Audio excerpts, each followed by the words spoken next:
Assalamualaikum warahmatullahi wabarakatuh. Perkenalkan, nama saya Vanida Khoiratul Latifah, NIM 202111178. Kelas HES 3E. Di sini saya akan menyampaikan sedikit tentang materi bab 13, sejarah hukum Islam dalam pandangan pakar hukum Islam. Poin A yaitu konsepsi formal substansif hukum Islam.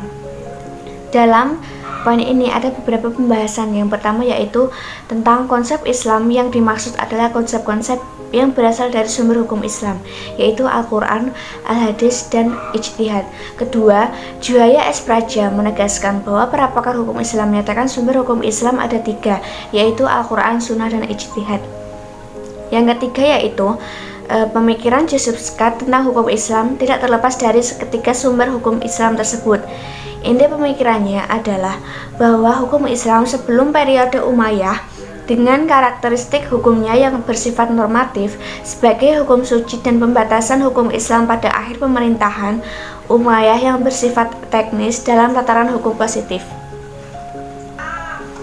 Dan yang terakhir yaitu, menurut konsepsi Islam, pembahasan hukum Islam tidak terlepas dari terminologi fikih dan syariah dari sejarah keduanya, karena pada masa itu kata fikih dipergunakan sebagai pemahaman terhadap hukum-hukum agama secara keseluruhan, yakni sebagai hukum yang disyariatkan oleh hamba Allah untuk para hambanya, baik yang berhubungan dengan keimanan, keyakinan yang berkaitan dengannya, atau berupa hukum-hukum kewajiban, perintah, dan larangan atau pilihan.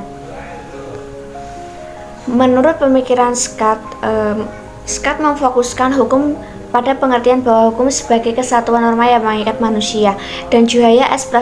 Praja berpandangan bahwa membahas fikih tidak terlepas dari dua dimensi, yaitu dimensi ilahiyah dan insaniyah. Dengan demikian, sejalan dengan pendapat di atas, tampak terjadi mata rantai antara fikih dan syariah. Oleh karena itulah dapat dipahami bahwa syariah adalah konsep substansial dari seluruh ajaran Islam, meliputi aspek keyakinan, moral, dan hukum. Sementara fikih merupakan upaya untuk memahami ajaran Islam tersebut. Maka atas dasar uraian di atas, secara terminologi, pemikiran Scott mengalami dinamika, tetapi secara substansial itu hukum Islam di mata Scott harus memiliki sifat teknis dan formal. Selanjutnya yaitu B, tentang konsepsi tentang sumber dan periodisasi hukum Islam. Sebagaimana dijelaskan di muka, Scott berpendapat bahwa sumber hukum Islam pertama adalah tradisi masyarakat Arab pra-Islam atau hukum adat, bukan Al-Quran dan Sunnah Nabi Muhammad SAW. Dan analisis ini akan memperlihatkan sejauh mana kebenaran adat dapat dijadikan sebagai sumber hukum Islam menurut pandangan Scott, dilihat dari sisi teoritis maupun praktis. Tradisi sendiri yaitu bagian dari syariah Allah itu sendiri. Artinya tradisi Arab pra-Islam adalah bagian kecil dari syariah. Dan melihat para ahli hukum Islam melihat prinsip-prinsip adat sebagai salah satu sumber hukum Islam yang sekunder dan bukan primer. Sebagaimana pandangan Joseph Scott, dalam arti diaplikasikannya prinsip-prinsip tersebut hanya ketika sumber-sumber yang primer tidak memberikan jawaban terhadap masalah-masalah yang muncul. Dan berdasarkan fakta tersebut dapat ditarik titik terang bahwa ada dalam realitas sistem hukum Islam memiliki keefektifan yang sangat besar dan penting. Selanjutnya yaitu C, konsepsi metode penggalian hukum Islam. Dalam menganalisis metode pemikiran hukum Islam Scott, penulis menggunakan beberapa pendekatan. Di antaranya yaitu pendekatan bahasan merupakan alat untuk pelengkap pendekatan-pendekatan yang lainnya.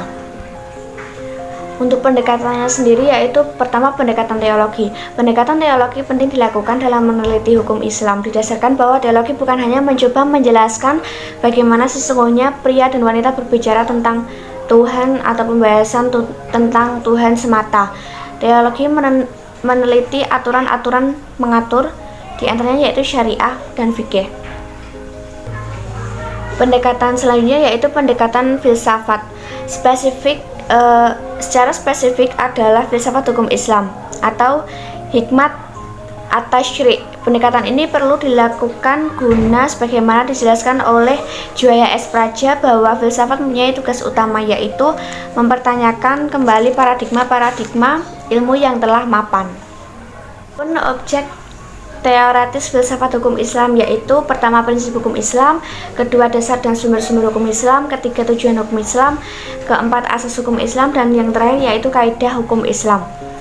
Adapun objek praktis filsafat hukum Islam, yaitu pertama, mengapa manusia melakukan muamalah dan mengapa manusia harus diatur oleh hukum Islam. Yang kedua, mengapa manusia harus melakukan ibadah seperti sholat. Dan yang ketiga yaitu apakah rahasia atau hikmah yang terkandung dalam pelaksanaan ibadah seperti puasa, haji, dan sebagainya.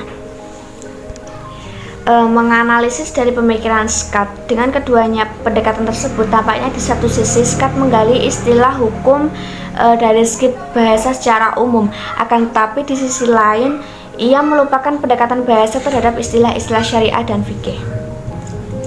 Dan metode atau pendekatan kedua yang digunakan oleh Scott adalah metode sosiologi hukum, dan metode yang selanjutnya yaitu metode sejarah. Menanggapi metode yang digunakan oleh Scott, penulis mengutip pendapat Surjono Sukanto bahwa kelemahan pokok dari mazhab sejarah itu terletak pada konsepnya mengenai kesadaran hukum yang sangat abstrak.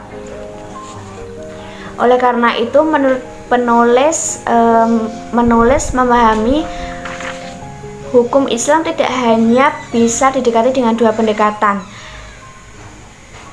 sebagaimana yang dilakukan oleh Scott, yakni pendekatan sejarah dan ilmu sosial dalam hal ini, sosiologi hukum, tetapi perlu pendekatan yang komprehensif yang melibatkan semua pendekatan seperti pendekatan teologi, pendekatan filsafat, sejarah, ilmu sosial, dan di samping secara spesifik dan didekati pula dengan dua pendekatan, yaitu pendekatan kebahasaan dan maqasid syariah. Mungkin itu yang dapat saya sampaikan dan saya jelaskan. Terima kasih. Wassalamualaikum warahmatullahi wabarakatuh.